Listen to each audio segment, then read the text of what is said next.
Hello everyone, WhatsApp. Sir, आज के इस वीडियो में हम फॉर्मेट स्पेसिफायर के बारे में देख रहे होंगे। Format specifier, constant, escape sequence and comment, इनके बारे में इस वीडियो में देख रहे होंगे। तो यार, फॉर्मेट स्पेसिफायर क्या होता है? पहले तो देखते हैं फॉर्मेट स्पेसिफायर के बारे में। तो यार, फॉर्मेट स्पेसिफायर एक तरीका होता है कंपाइलर को बताने का कि किस टाइप का हम डेटा यूज़ करने वाले हैं। चाहे वो इंटीजर हो सकता है, कैरेक्टर हो सकता है, स्ट्रिंग स्ट्रिंग हो सकती है, फ्लोट वैल्यू हो सकती है। यार, किसी तरीके का भी डेटा यूज़ करते हैं तो उसके लिए हमें पहले एक फॉर्मेट स्पेसिफायर का यूज़ करना पड़ता है कि किस तरीके का डेटा यूज़ करने वाले हैं। तो यार, उसको हम एक अपनी आईडी में ओपन करके देखते हैं। राइट। तो सबसे पहले हमारे पास एक integer number A equal to 5 ले लेते हैं। इसको प्रिंट करते हैं, the value of A is percentage D. Right. A. Then इसको रन करते हैं। अब जो ए की वैल्यू हमारे पास आ गई 5।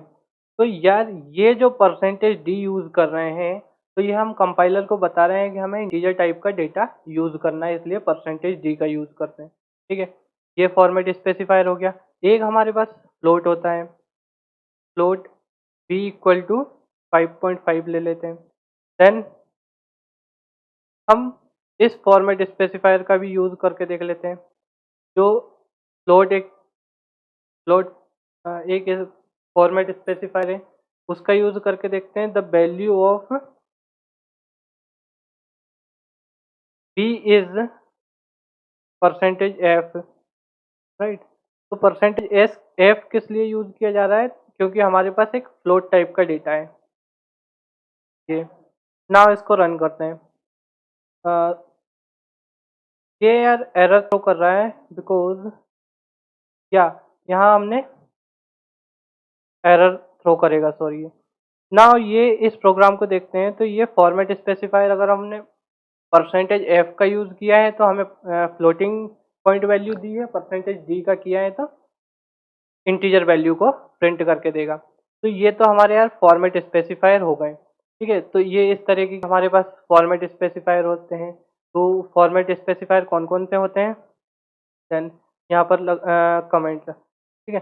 तो एक तो इंटीजर फॉर्मेट स्पेसिफायर जिसको परसेंटेज डी से रिप्रेजेंट करते हैं। ठीक है। एक होता है फ्लोट। फ्लोट को परसेंटेज एफ से रिप्रेजेंट किया जाता है।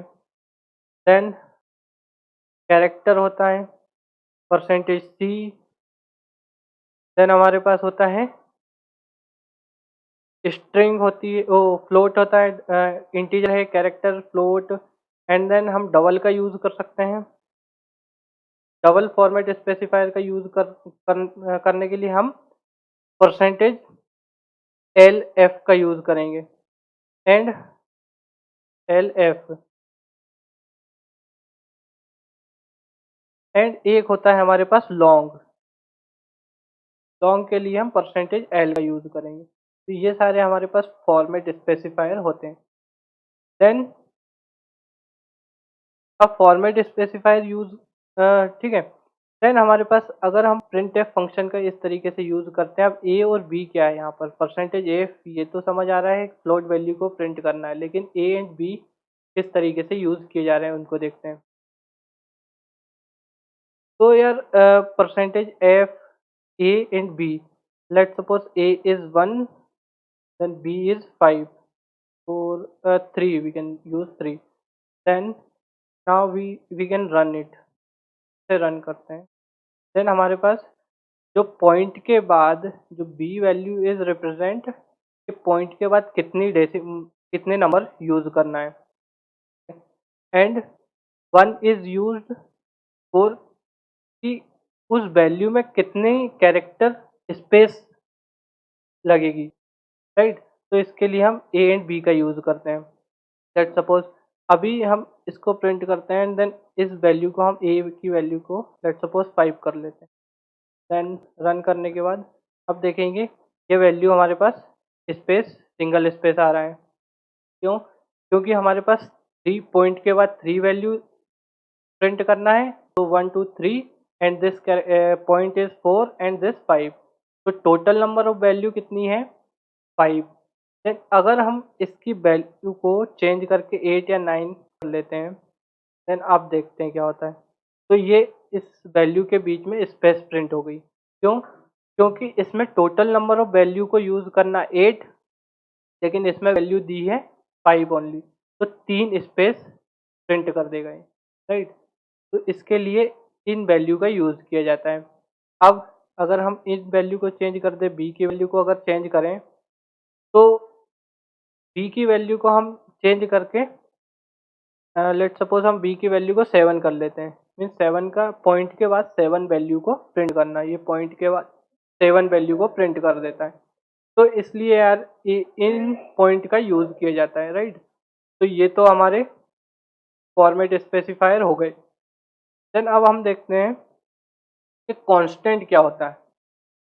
तो यार कांस्टेंट तो बेसिकली हम बात कर सकते हैं जो वैल्यू पहले से रिप्रेजेंट है उसको कांस्टेंट बोलते हैं। जैसे कि हमारे पास 15 है, लाइक, तो 15 यार इसको तो हम चेंज नहीं कर सकते। ऐसी वैल्यू जिसको हम चेंज नहीं कर सकते वो कांस्टेंट है। 15 है, या अल्फ़ाबेट की बात कर सकते हैं, ए टू जेड, इनको हम चेंज नहीं कर सकते। या लैंग्वेज हो गई हिंदी, इंग्लिश, तो हिंदी को हम इंग्लिश नहीं बोल सकते, इंग्लिश को हिंदी नहीं बोल सकते। तो यार ये कांस्टेंट है, इनको हम चेंज नहीं कर सकते हैं, राइट?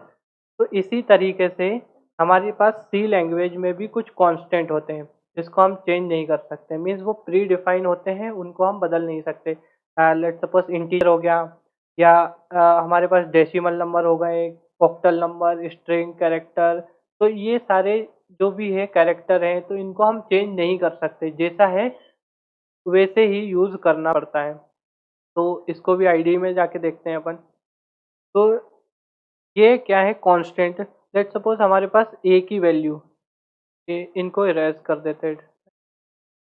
ए की वैल्यू हमारे पास 5 दी है, ठीक है? तो हम ए की वैल्यू को यहाँ पर चेंज भी कर सकते हैं। लेट्स सपोज 55 करते हैं, देखते हैं क्या होता है। तो ए की वैल्यू क्या हो गई 55, लेकिन हमने फर्स्ट इनिशियलाइज क्या की थी 5। तो इस वैल्यू को हम चेंज कर सकते हैं। लेकिन अगर इसको हम कांस्टेंट कर देते हैं, कांस्टेंट अगर कर देते हैं, तो इस वैल्यू को हम चेंज नहीं कर सकते। ये एरर थ्रो कर रहा है कि भैया ये चेंज नहीं कर सकते, ये कांस्टेंट है, ठीक है? इस वैल्यू को हम चेंज नहीं कर सकते। तो ये हमारे पास एक कांस्टेंट हो गई। एक बार जिस वैल्यू को डिफाइन कर दिया उसको हम चेंज नहीं कर सकते। एक ये हो गया कांस्टेंट का तरीका, और एक हमारे पास है हैश डिफाइन प्री प्रोसेसर के थ्रू हम कांस्टेंट डिफाइन कर सकते हैं। अब हैश डिफाइन प्री प्रोसेसर को किस तरीके से यूज किया जाता है? तो यार हैश डिफाइन प्री प्रोसेसर को हम यहाँ पर hash define pre processor, let suppose हम पाई की वैल्यू को यूज करते हैं। पाई इक्वल टू 3.14, ठीक है? 3.14। तो पाई की वैल्यू यार यहाँ पर सेमीकोलन नहीं लगेगा। क्यों? क्योंकि जो भी हैज वाले स्टेटमेंट है उसके एंड में सेमीकोलन नहीं लगता है। अब जो भी वैल्यू हमारे पास जो भी वैल्यू ये पाई की वैल्यू दी है, इसको हमने कांस्टेंट कर दिया। अब लेट सपोज इस वैल्यू को हम पाई कर लेते हैं, एंड यहाँ पर भी पाई की वैल्यू प्रिंट कर देंगे। देन ये पाई, सॉरी, इसको हटा देंगे। तो हमारे पास जो पाई है वो ऑलरेडी कांस्टेंट हो गया। ये पाई के अंदर वैल्यू 3.14 स्टोर कर दी है, एंड यहाँ पर हम पाई की वैल्यू फिर से स्टोर कर रहे हैं। तो आप देखते हैं क्या होता है। तो यह पहले तो हमारे पास एक फ्लोट वैल्यू है, ठीक है? तो इसमें परसेंटेज एफ का यूज़ करेंगे। देन परसेंटेज एफ का यूज़ करने के बाद एक्सपेक्टेड आइडेंटिफायर और बिफोर दिस, ये हमारे पास न्यूमेरिकल कांस्टेंट, तो ये ऑलरेडी हमारे पास एक कांस्टेंट है, इसको हम उसकी वैल्यू को चेंज नहीं कर सकते। तो ये कांस्टेंट एरर थ्रो करेगा। देन ये 3.14, this is the final answer of this.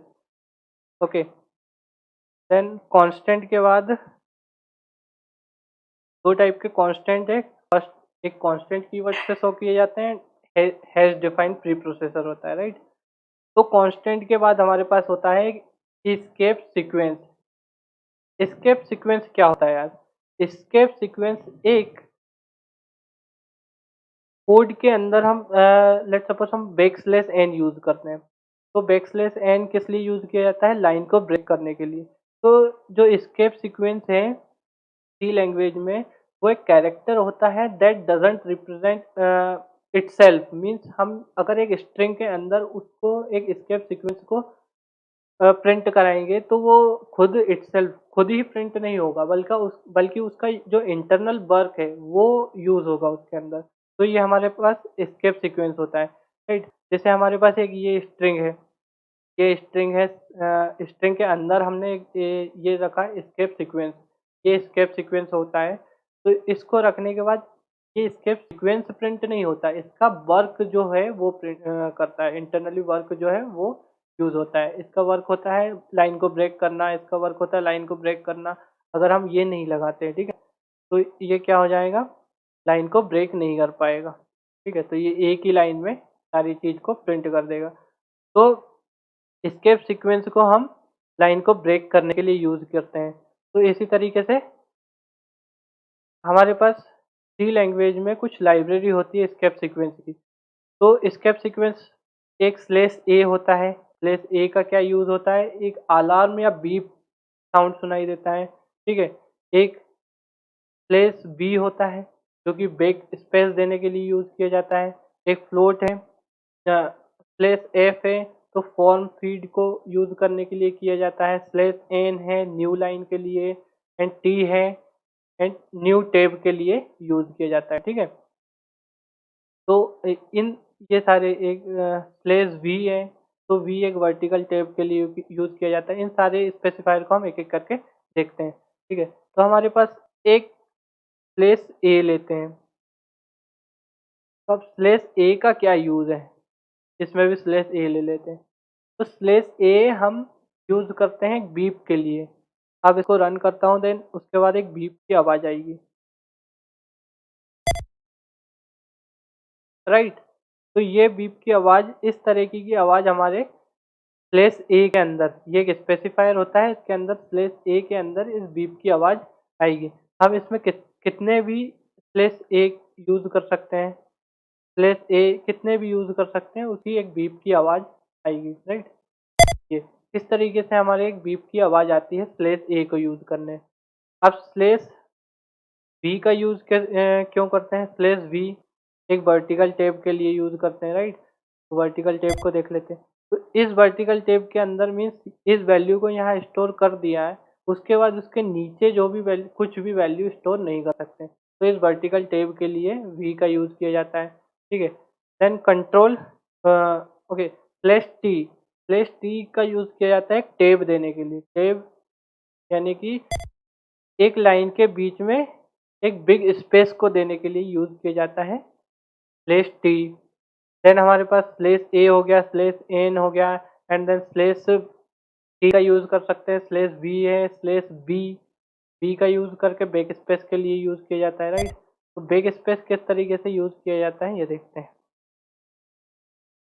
ये बैक स्पेस को प्रिंट करने के लिए यूज किया जाता है। बैक स्पेस मीन्स हमारे पास जो लाइन प्रिंट कर रहे हैं उसके एंड में स्पेस को प्रिंट करने के लिए यूज किया जाता है, राइट।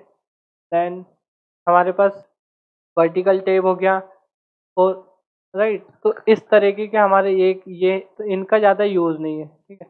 एक होता है स्लेश जीरो जो कि नल, जो हम पॉइंटर में यूज़ करते हैं कि एक स्ट्रिंग है उसके एंड में अगर कुछ नहीं स्ट्रिंग, तो उसके स्लेश जीरो यूज़ करके हम उस स्ट्रिंग को नल कर देते हैं। तो ये हमारे पास कुछ एस्केप सीक्वेंस हो जाते हैं, ठीक है। अब हम बात करते हैं कमेंट की। तो यार कमेंट क्या होता है? अगर लेट सपोज कि हम कुछ प्रोग्राम लिख रहे हैं और उस प्रोग्राम को हमें बहुत दिन बाद उस प्रोग्राम का हमें यूज़ करना है। तो लेट सपोज ये हमारे पास कुछ प्रोग्राम है, ठीक है। तो इस प्रोग्राम का हम ये प्रोग्राम लिख दिया, लेकिन लिखने के बाद हम उस प्रोग्राम का बहुत दिनों बाद उसका यूज़ करना है, लेकिन हम भूल गए क्या, किस लिए इस चीज़ का यूज़, इस लाइन का यूज़ किस लिए किया था, इसका किस लिए किया था। तो वो एक प्रॉब्लम क्रिएट करता है। लेकिन अगर हम एक कमेंट का यूज़ कर लें कि ये लाइन जो है लेट सपोज रिटर्न करने के लिए हम वैल्यू को यूज कर रहे हैं, ठीक है। तो इसको रिटर्न करने के लिए यहाँ पर हम लिख देंगे कि for returning the value, this line is used for returning the value. Means हम कुछ भी कमेंट यहाँ पर इंसर्ट कर सकते हैं। अगर हम इस टाइप से यूज कर रहे हैं तो मतलब हम सिंगल लाइन कमेंट यूज कर रहे हैं, ठीक है। सिंगल लाइन कमेंट जैसे इस प्रोग्राम में हम बात करते हैं ये है, तो ये एक सिंगल लाइन कमेंट है। मीन्स हम यहाँ लिख देते हैं comment, this line is only for printing the value as it is, as it is, value as it is, right. तो इस तरीके जैसी वैल्यू दी हो उसको प्रिंट करने के लिए हम इस लाइन का यूज कर रहे हैं। अब इसको रन करके देखते हैं क्या एरर आ रहा है। नहीं, क्यों? क्योंकि ये ओनली कमेंट है, मतलब कंपाइलर इस लाइन को कंपाइल नहीं करेगा। तो ये हम कमेंट लाइन का यूज करते हैं। अब let suppose multi line comment है। मल्टी लाइन कमेंट का किस तरीके से यूज करते हैं? लेट सपोज हम कुछ लिख देते हैं, ये लिख दिया, ये हम लिख रहे हैं कि इस प्रोग्राम को हम इस तरीके से बना रहे हैं। तो मल्टी लाइन कमेंट का यूज करने के लिए स्लेश स्टार एंड देन नीचे भी स्टार स्लेश का यूज कर देंगे। तो ये जो इतना पोर्शन ऑफ कोड है ये हमारा मल्टी लाइन कमेंट हो गया, ठीक है। इनका यूज हम उस पैराग्राफ को बताने के लिए, उस चीज को बताने के लिए कि ये क्या कर रहा है उसके लिए यूज करते हैं। अदरवाइज उसका वो इस चीज को कंपाइल नहीं करेगा। तो ये हमारे पास कुछ कमेंट हो गई, राइट। तो यार हमने इस वीडियो में यार कमेंट के बारे में देख लिया, फॉर्मेट स्पेसिफायर के बारे में देख लिया, क्या होते हैं फॉर्मेट स्पेसिफायर, ठीक है। And then constant, means constant दो टाइप से होते हैं। एक तो कॉन्स्ट कीवर्ड से यूज किया जाता है, हैश डिफाइन से यूज किया जाता है कांस्टेंट, ठीक है। इसके बाद हमने एस्केप सीक्वेंस का यूज किया है। एस्केप सीक्वेंस मींस एक स्ट्रिंग में हम एस्केप सीक्वेंस के कुछ स्पेसिफायर रहते हैं उनका यूज करेंगे, लेकिन वो प्रिंट इटसेल्फ मींस खुद को प्रिंट नहीं करेंगे, उनका जो इंटरनल वर्क है उनको परफॉर्म करने के लिए यूज किया जाएगा। तो ये एस्केप सीक्वेंस हो गया, ठीक है। इसके बाद ये कुछ एस्केप सीक्वेंस के सिंबल हैं, इनको यूज करते हैं, ठीक है। एंड कमेंट के बारे में देखा। So, guys, hope you got all the point and understood all the things. So, मिलते हैं नेक्स्ट वीडियो में। Till then keep learning and keep exploring.